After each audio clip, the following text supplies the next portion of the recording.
Hey guys, so today I just wanted to do a quick video on how to stop spending money on things you just don't need.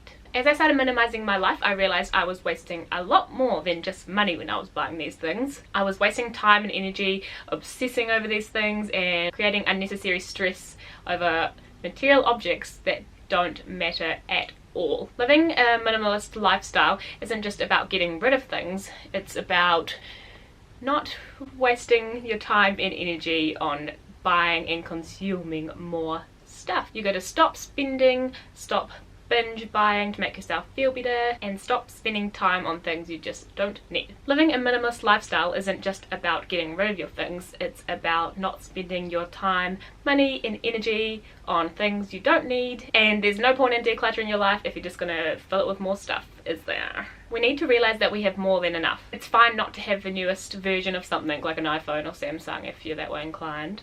You don't need to have that new version or the best version of it. You have one that works absolutely fine and that is enough. We don't need to buy a new dress every single time we go to a party because someone might recognize that, oh my god, she wore that one last weekend. And there's nothing wrong with wearing the same dress twice. We're lucky enough to even have these clothes to wear. We need to realize your happiness does not come from all these material objects and all this stuff. It doesn't need to be defined by the car you drive, by the branded shoes you have on your feet. It doesn't need to be defined by your phone. It just needs to come from within, because that is the only place that is going to make us happy. By not buying all these things, you are literally going to save yourself so much money as well, and you just get used to not wanting to buy things all the time. Like, I literally drive past clothes stores now and I'm like, I know I see sales and I can't believe I would have rushed in there before and just to get some low quality clothes that I don't even like that much and I wouldn't buy if they weren't on sale anyway. It's just nice just to be focusing on what I'm doing, going to where I need to be, and not worry about like silly things like that and wasting my time. So yeah, I kind of have 5 tips, I guess, 5 tips to tell you guys that will help you live a more productive, stress-free life and stop you from buying things you don't need. You can live a way more carefree and relaxed life. That's what you're after, surely. So my first tip would be to unsubscribe from all the emails you get from shops if you've signed up to their newsletters, or if you've bought things previously. Go into your emails and click unsubscribe. Most of them you can actually click into the email, and if you scroll to the bottom, sometimes at the top, there is like a little tiny unsubscribe button. Click that. If you aren't already actively looking for something to buy, you do not need to be looking at all these emails from companies that are telling you that there's sales and trying to get you to buy things when you're not even looking to buy anything. And then if you do click onto them, you end up wasting time browsing through online catalogs for no reason. It's so much easier not to be tempted by these emails, especially when you're first starting off, and you can easily do without these items anyway. Plus, just think about how much easier it will be to check your emails. You won't have to go through and select all the emails you want to delete, just so you can deal with your important emails. So tip number 2, have a look at what you already own. The next time you're wanting to buy something, go into your wardrobe, into your cupboard, and see what you already have. Do you really need to be buying all new bedding and pillows, or are the ones you have actually fine? As I said before about if you're going to a party or something and you think you need a new dress, go into your wardrobe and have a look at what you've already got. When was the last time you wore that dress that you think is not cool or too old and you've worn it before? And it was probably like months ago. If you have nothing to wear, like, switch up your clothes a little. If you've got a dress, wear it with a belt, add some accessories so that's slightly different. Like, if worse comes to worse, why don't you borrow a dress from someone and you can wear that? I can't believe the amount of times that I literally had a mental breakdown because I thought I had nothing to wear to a party, and it's so fucking stupid now looking back on it. I remember doing a clean out of my closet, like, this was before even I minimalized my wardrobe.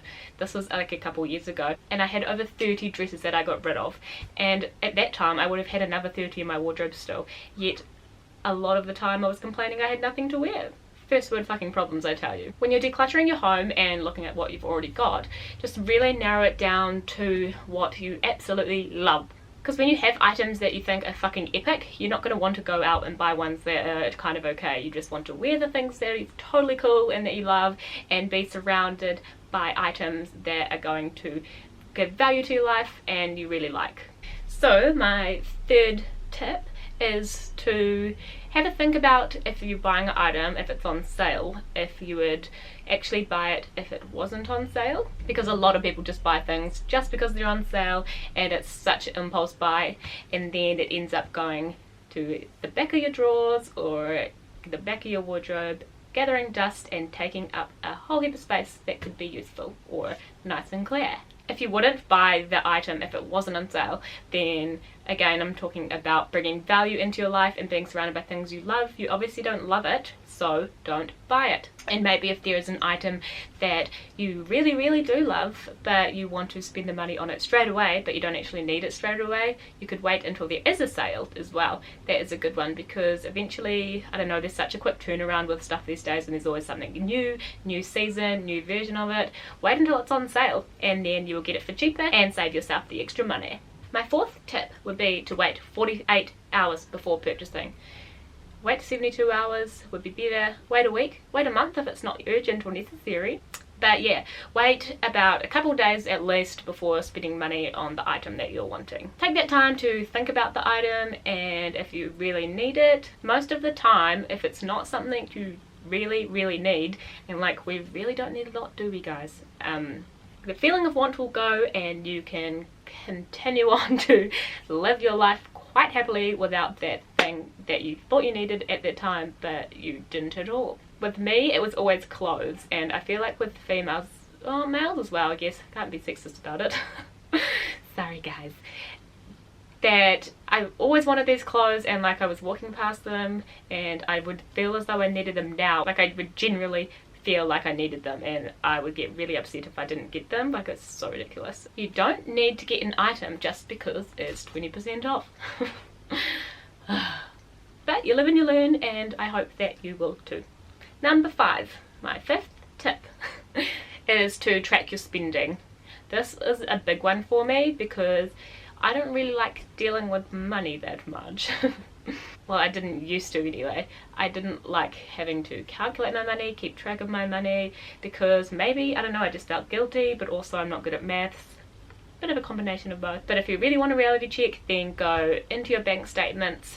It's usually online now, but I don't know if you still get paper statements, then go through and you can just manually tick it. Oh, that would be satisfying as well. Well, probably don't tick it, put a cross. Anyway, go back through all your bank statements and have a look at what you've spent your money on. Go back through and write it all down. Money you've spent on eating out, money you've spent on groceries, your bills, your makeup, your car, insurance, all that stuff. Yeah, put it into 2 categories. One is stuff you didn't need, and one is stuff that you did need. Add up the costs of the things you didn't need, and you will just probably get such reality check. Even I do still. Like, just the one thing I still spend money on is food, because food is my life. I love it. But I cook things at home, which is good, but I just spend a lot of money whilst cooking. Yeah, it'll be pretty crazy, but then you can add it up, see how much it is, and then try better it the next week or the next month. And then the money that you do save, you can put it into savings, and then buy yourself something really, really nice. Save it for a trip, save it for a house, do whatever you want with it, but just don't spend it on things that you don't need. It becomes kind of like a fun game of bettering yourself each week, each month, and yeah, it's a challenge, but it's a good one. So that is my 5 tips. I think that's all I've got for you today, guys. 5 tips that are going to hopefully help you towards living a better life. Well, I think living this way is better, only because it's like living so much more stress-free and more productive. I don't know, it's just definitely for me, and I hope, obviously, if you're watching this and if you've made it this far, then it is for you as well, or you're trying to work towards living a more minimalist living a more minimalist lifestyle, and it's such a positive change for your mental health and everything. Really, I think the only way that we can stop buying things that we don't need and stop craving so much is to be really grateful for what we do have and appreciate what we have as well. Like, just look at what's around you and just be so thankful for it, because a lot of people won't even have half the amount of stuff that you do. You've got a roof over your head, you've probably got like $20 in the bank. Like, that's richer than like 70% of the world or something fucking crazy. We take so much for granted daily, and yeah, just appreciate it, because the secret to having it all is realizing that you already do. Isn't that right? Cool guys, I'm going to end the video here. I hope these tips were helpful and that you enjoyed this video. If you did, then please give it a big thumbs up. Comment down below your thoughts. If you've got any more tips, then definitely comment them down below for other people to see. And don't forget to subscribe to my channel as well if you're new and you want to see more of my other videos. I will be doing more minimalist posts because they have been requested, and I've already done a minimalist wardrobe one. Right now I'm living in a caravan before going traveling overseas for a couple years, and I will be doing a minimalist packing list when I do that, because Rhino and I are only taking a 40-litre backpack, and yes, it's so exciting. So watch this space for that. That is in September, so there will be a whole lot more videos coming your way. Rhino and I have sold all of our stuff, currently living here. We've just got our clothes now, a couple boxes that are in storage, and our laptops, my camera, phone, all the necessities. Well, it is when I'm making YouTube videos anyway. So that's what we're up to, and yeah, I will see you in the next video, and I hope you are having an awesome day or night, and I'll see you next time. Bye. Well, that's not what